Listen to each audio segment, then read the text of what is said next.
Ассаламу алейкум кыргыз элим, сиздер менен Ачык Айкын каналы. Ар дайым жаңы жаңылыктарды угуу үчүн биздин каналыбызга катталып, коңгуроочону басып кетиңиздер. Мени сыйлабагыла. Муктаж эмесмин. Өзүбүз иштеп аткан жогорку кеңештин регламентин сыйлап коюшубуз керек. Мыйзамда мындай талап турат, а биз мыйзамды тышка таштап коюп, өзүбүз каалагандай кете беребиз. Ошон үчүн Кыргызстанга кол коятабыз. Бул бир жагы.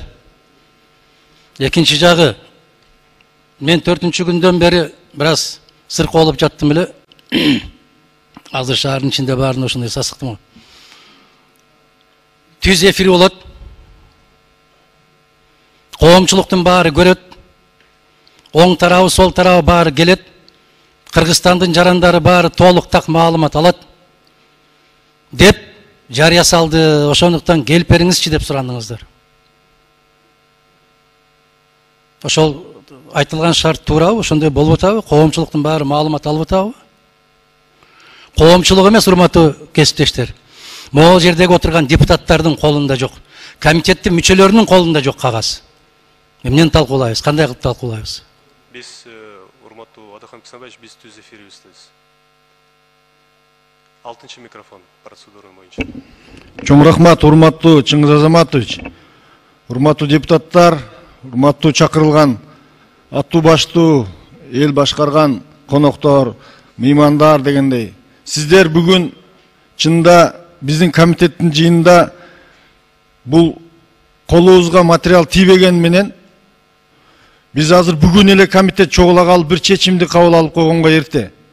Биз азыр маалыматты укпайлы. Эмнени көрсөтүшөт? Кандай болуп кыргыз мамлекетинин чек аралары чечилип жатат? Эгемендүүлүккө сокку болуп атабы, жокпу? Анан бир маалыматы жок эле бүгүн сөз сүйлөгөнүбүз бир аз эртерээк.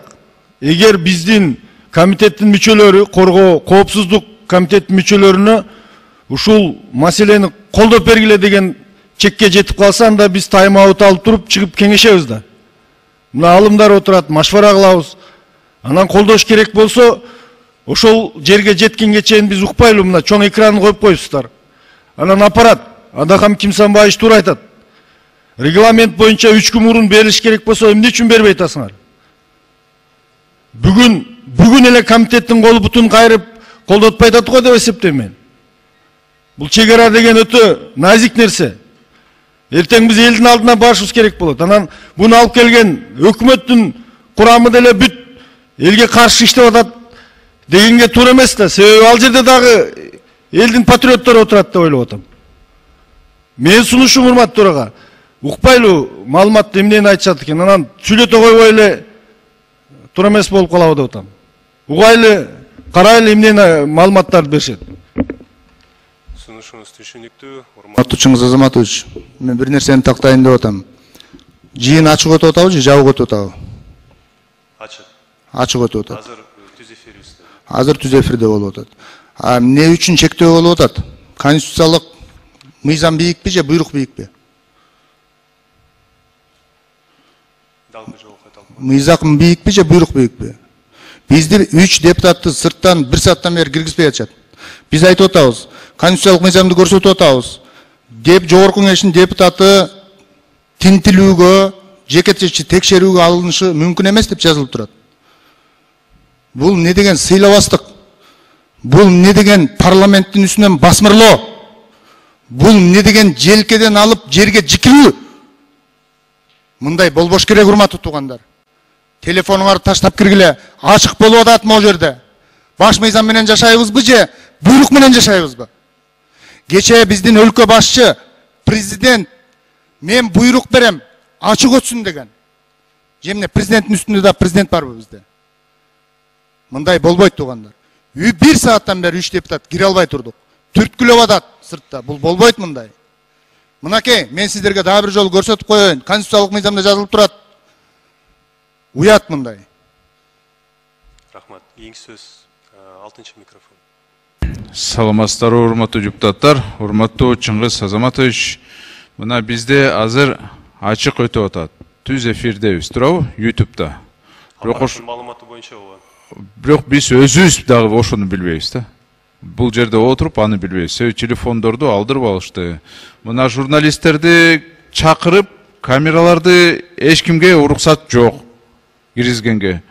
Эмне себеп мен ачык болуш керек да, ачык деген бүт, значит, маалыматты таратуу боюнча ачык болуш керек. Же жабык кылыш керек. Эми бирок жарым ачык, жарым жабык андай болбойт дейм. Чындыгында. Анан экинчи болсо толук документтер жок да, мен комитеттин мүчөсү эмесмин, бирок кызыктуу болуп атат да, договор бар, а бирок ошол кезде тиркемелер жок. Ушуну бирөө берсе. Рахмат. Рахмат. Туура айтып атасыз. Кече күнү биздин комитетибиздин мүчөлөрүнө маалымат берилген. Кезектеги комитеттин отуруму болот деп, ачык акын болот деп, ушундай ниети менен, түшүнүгү менен биз бүгүн эртең менен келдик. Калганы жакшы билесиздер. 5-чи микрофон. Модумаров. Мол камера иштеп атпайбы? Кимдин камерасы ушул? Ош азамат кайсы? Кимдин камерасы ушул камера? Ким жооп берет? Мына азыр Мирлан Самый кожо абдан туура айтты да, мыйзамбы же буйрукпу? Буга кирсе болот. КТРЛ, ТРМЛТР ушул аркылуу тарайт. Регион бери ушунан кетет баары.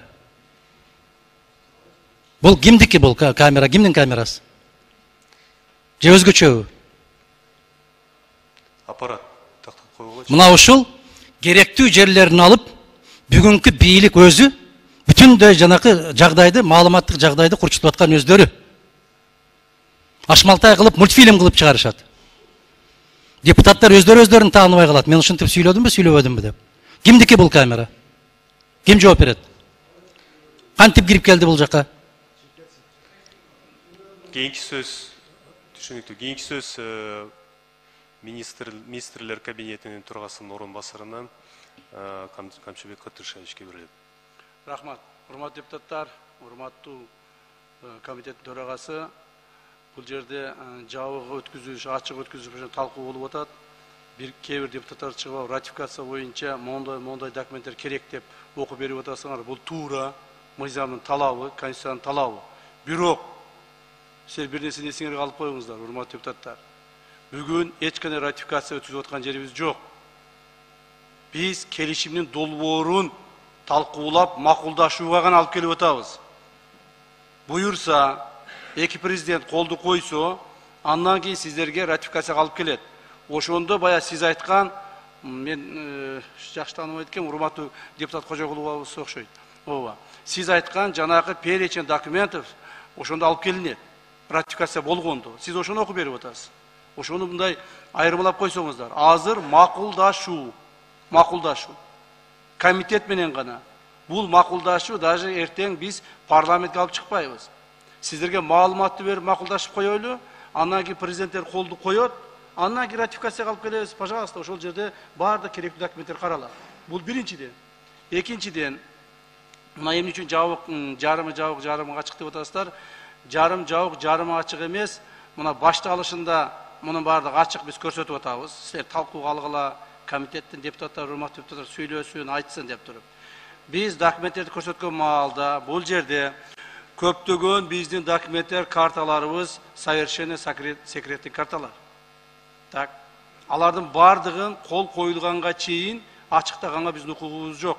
Туура кече президентибиз айткан 2 күн алдын баарын ачык көрсөткүлө деп. Мына депутат Самый кожо айтып атпайбы? Эмне үчүн президент үстүнөн да президент бар? Эч кандай андай эмес. Президент сөзү так аткарылат. Президент менен бүгүн эртең менен биз макулдаштык. Биздин колубуздагы бүгүнкү көрсөтүп аткан карталарыбыз совершенно секретный болгондуктан ушуну биз эч кандай камерага тарттырбастан комитеттин мүчөлөрүнө, коомчулукка, урматтуу журналисттерибизге түшүндүрүп айтып берели деп атабыз. Так. Андан кийин буюрса кол коюлган болсо, ошондон кийин гана ачыктаганга биз укугубуз бар. Бул жерде көптөгөн биздин журналисттерибиз бар, көптөгөн биздин башка коомдук инсандарыбыз келип отурат. Көпчүлүгүн эле мына секретный документтерге эмеси жок, жанагы допускасы жок. Ошондуктан урматтуу туугандар, урматтуу депутаттар. Ал эми мына тартып аткан камера бул допускасы бар биздин улуттук коопсуздук мамлекет комитетинин камерасы. Единственный камера, который снимает и все. Это все задокументируется. Так. Потом первый отделге тапшырылат, ошол жерде сакталып калат. Аны эч жака чыгарбайт, мына адаган кисач айтып атпайбы, кыркып, баркып чыгарат деп. Эч ким эч жака чыгарбайт.